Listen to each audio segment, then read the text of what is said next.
یه جور رفتی که حتی نمونجا رد پا، دنبال دویدم ولی رسیدم من به دره ها. بدنمون گرم بود ولی چرا یهو شد سرچشا. بدون تو هر شب چقدر تاریکه این شهر ما. میسوزه توتونام، میلرزه ستونام، یاد من و تو توان نورای اتوبان. شدم کلم فس، یه رپر مهندس، بدون تو دور میزنه تو صدر و مدرس.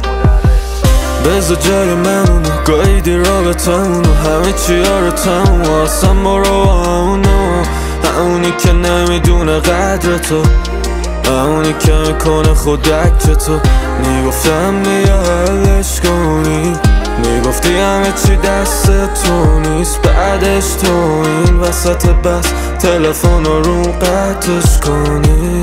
چون نمیفهمیدیم حرف همو، گفتی اینقدر تفره نرو، ناراحتی از دست منو، گفتی یکی هست به جا تو، آوردی بس کاتو، رفتی پاک کردی رد با تو.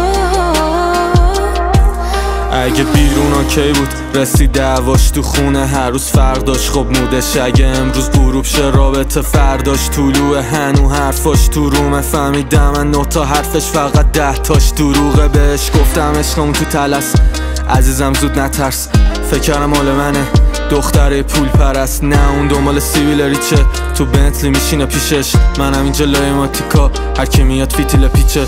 چند تا تخص معلومه اونا میخوام هنومه، اگه یه بار دیگه قلبم بشکنه تمومه. میخواستم رگم و تو اون بزنم درون هم، گفتش فرق کردم ولی خب همونم. بودی از اول اشتباه، ولی اینه دیگه سرنوشت ما. بری آشم جاده چشم را، میشه همه بیاد حتی اسم ما. رابطه شده بود ترس و استراب، همیشه سیاه ته قصه.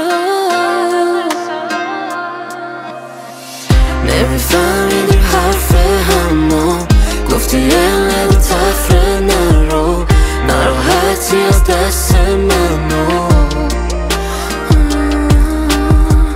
گفتی یکی هست به جا تو، آوردی بس کاتو، رفتی پاک کردی رد پاهات.